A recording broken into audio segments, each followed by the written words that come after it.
Hi guys, this is the start of my vlogging for Invisible Illness Week.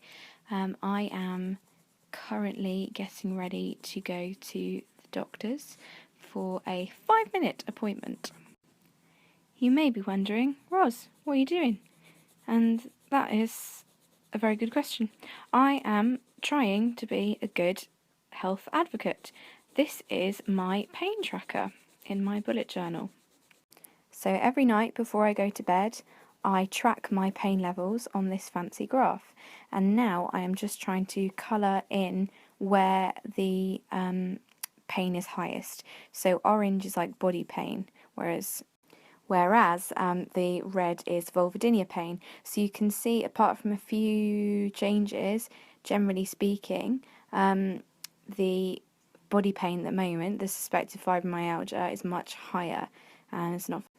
And you might be wondering, why am I doing this colouring now? And why now of all times? And this is because I have done most months, but I haven't done this month yet, and I am due to go to the doctor, and it is very, very difficult to explain to a doctor. Sorry, because obviously, you can see from the graph, pain is very, very up and down. So I might be able to see a doctor and am physically able to get to a doctor on a day when my pain isn't as high. So this graph is one way, here we go, got to bust the red out now. This graph is one way that I can make my invisible illness visible, because the doctor doesn't see when I'm screaming in pain and I'm struggling to do work and all that kind of thing. And so by doing this kind of work, which doesn't actually, I know it looks like it takes a long time, but it's only a few dots a night, and ultimately it means that I can show him a whole month or 2 months of experience in just a few minutes. So if I squidge back, here is the month of September. The green line is IBS, which is another pain condition I suffer with. The blue is sleep. It's a dotted line when the sleep has been disturbed. You can see when I was on a night flight to Barbados. And then purple is mood, just to see if there's any kind of track other than like when pain's really high, mood's really low. I mean, shocker. And then I've got this down the side so that I can see what kind of body pain I've got. And at the moment, my main problem is leg pain. As you can see, it's fairly constant.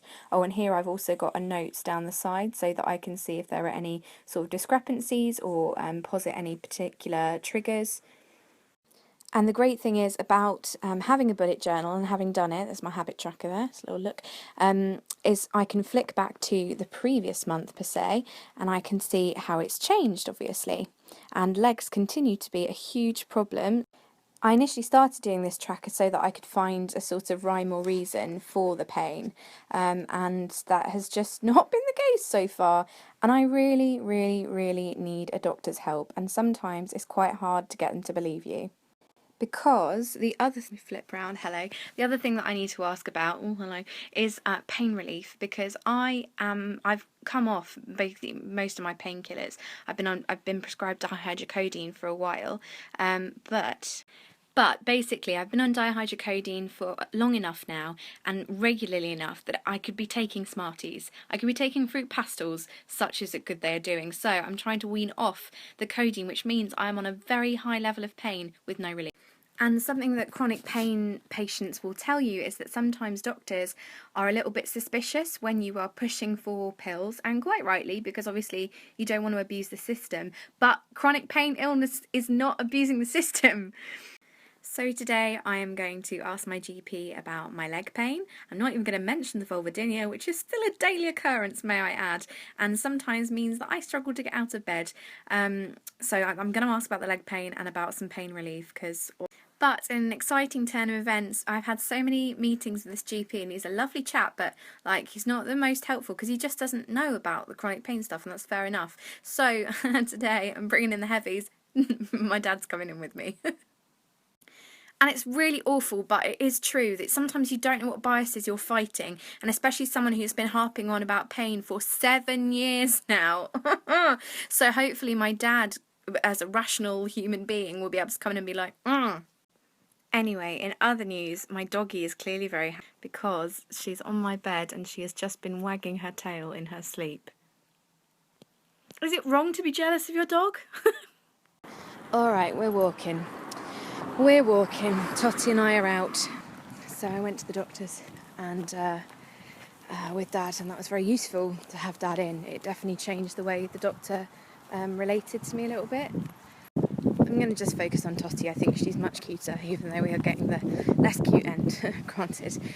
He's going to do, not Totty, that's not, right, I feel dead behind the eyes now. I feel like a zombie, just from the doctor. Oh, crikey, what have you done, Tots? It's all kicking off. Come on, come. Right, so anyway, apologies for the wind, can't do anything about it. The doctor has ordered some blood tests just to rule a couple of things out, B12, iron and thyroid. I was doing really well at the beginning of the appointment, and then I just had a bit of a teary moment, and bless him, Dad took over a bit. But I think it's right that doctors see like the trauma that it's actually causing, not them, I mean the illness. But like to say that I was feeling quite positive and sort of in control a little bit, I guess, maybe, sort of. Before I went, I now just feel a bit dead. It's just so disheartening.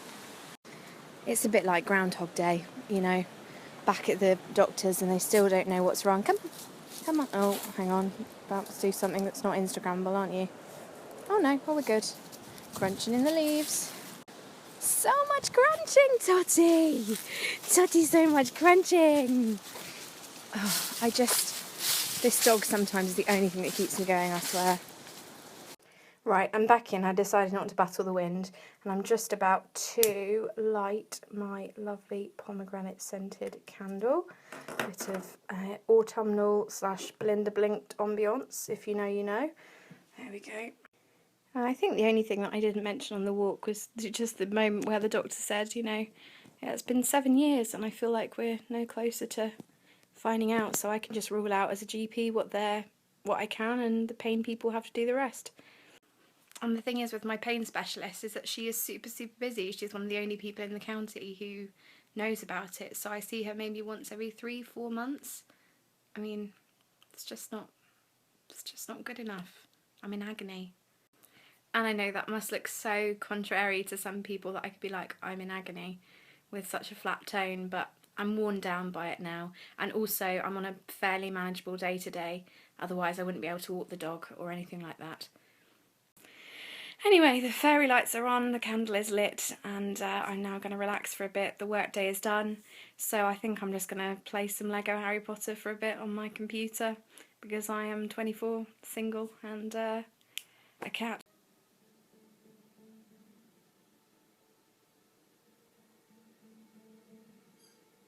Hello guys, one last login for today. It's about 10:25 and I have just got myself to bed. I'm ready for bed, apart from I don't want to take this jumper off that Mum bought me because she wanted to buy me a hug, which is very sweet, and she gave me these gorgeous earrings.